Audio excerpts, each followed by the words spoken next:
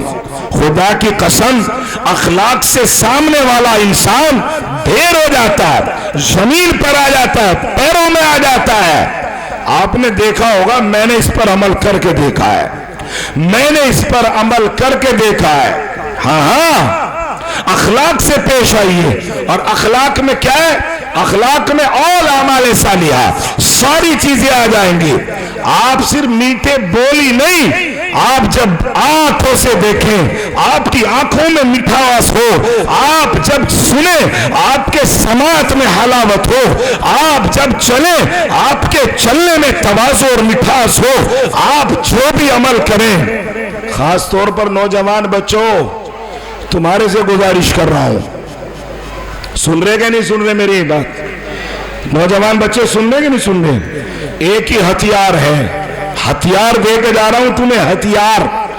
اللہ کی قسم میٹھے بول سے زیادہ بڑا ہتھیار کوئی بھی نہیں ہے. انسانوں میں لے لو، جناتوں میں لے لو، فرشتوں میں لے لو، کہیں بھی لے لو، اس سے بہترین ہتھیار کوئی نہیں ہے. نہیں سنا آپ نے؟ حضور صلی اللہ علیہ وسلم کو قتل کرنے کی سازش میں اور اس پر محنت کرنے والا، نیت رکھنے والا، حضور کے ریکی کرتا کرتا ایک ایسی جگہ پر پہنچ گیا جہاں حضور جنگل میں اکیلے ایک سائے کے درخت کے سائے میں سو رہے ہیں. ایک درخت کے سائے میں لیٹے ہوئے ہیں. غفلت کی ایسی نیند ہے، نبی کو تو غفلت کی نیند نہیں آتی، مگر وہ ایسی میٹھی نیند تھی کہ اس میں بے خبری سے سویا جا سکتا ہے. یہ گیا اور اس نے جا کر کے حضور کی جو تلوار ایک ٹہنی پر لٹکی ہوئی تھی اس کو اتارا، اور اتار کر کے دیکھا محمد کا آج صحیح موقع پر ملا ہے بھائی، آج اس کا صحیح ہو گیا انتظام. تلوار سوتی، سوت کر کے جیسے تلوار سوتنے کی آواز آئی، حضور نبی کریم صلی اللہ علیہ وسلم کی آنکھ کھل گئی. آپ نے بھی سنا ہوگا واقعہ، آنکھ کھل گئی. حضور لیٹے ہوئے مسکرائے دیکھ کر کے، اچانک تو ہڑبڑا کے کھڑے ہو جاتے، فوراً اس پر برس پڑتے، تیری ہمت کیسے ہوئی، تیری جرأت کیسے ہوئی میری تلوار کو ہاتھ لگانا، چھین جھپٹ کرتے. حضور مسکرائے، فرمایا کیا بات ہے؟ تلوار سوت کے کھینچ کے کہنے لگا، محمد تجھے قتل کرنے کے لیے ریکی کر رہا تھا، آج بتا تجھے کون بچائے گا. حضور صلی اللہ علیہ وسلم کے بارے میں آتا سچی کہانیوں میں، میرے نبی نے مسکرا کے، کوئی تیش نہیں، کوئی غضب نہیں، کوئی غصہ نہیں. حضور نے فرمایا ہاں، کون بچائے گا؟ اللہ. کون بچائے گا؟ اور میرے نوجوان بچوں، بس یہی عقیدہ دینے کے لیے تم آئے ہو. اپنے سینوں میں جس میں پولیس والوں کا ڈر بیٹھ گیا، جس میں حکومتوں کا ڈر بیٹھ گیا، جس میں بےمانہ گھس گیا، جس میں سود گھس گیا، جس میں لڑکیوں کی محبت گھس گئی، اس کو باہر نکال کے ایک چیز کو بساؤ. سب بولو، نفع و نقصان کا مالک، موت اور حیات کا مالک، عزت اور ذلت کا مالک، اوپر اور نیچے کا مالک، اس کے علاوہ کوئی دوسرا. اگر تم نے یہ میری بات مان لی، جلسہ کامیاب ہے، مگر تم مانتے نہیں ہو. ارے یہ فیکٹ ہے. میں رات دن سفر میں رہتا ہوں، آپ کو بتانے کی ضرورت تو ہے نہیں، 5-7 سال سے تو آپ مجھے جانتے ہی ہو. یقین ماننا، جس کے سینے میں اللہ ہوگا اور زبان پر میٹھے الفاظ ہوں گے، آئے ہائے ہائے، حضور کے یوں کہتے ہی اللہ تھر تھر کانپنے لگا. حضور بیٹھے ہو گئے اور اتنا کانپا، حضور کی آنکھوں میں آنکھ ڈالتے کہ زمین پر تلوار گر گئی. حضور نے فرمایا اٹھا لی تلوار، اٹھا کے فرمایا میان میں ڈال کے، دکھا کے نہیں، میان میں ڈال کے. حضور کا ارادہ ڈرانا تھوڑا ہی تھا، حضور ڈرانے والے تھوڑا ہی تھے، حضور قاتل اور ظالم تھوڑا ہی تھے. حضور نے میان میں ڈال کے فرمایا ہاں بھائی اب بتا تجھے کون بچائے گا. جانتا تھا میرے نبی تلوار کے بڑے ماہر ہیں چلانے کے. ایک نوک بھی مار دی، کہاں چلا جائے گا؟ میرٹھ، یہ لکھنؤ ہے.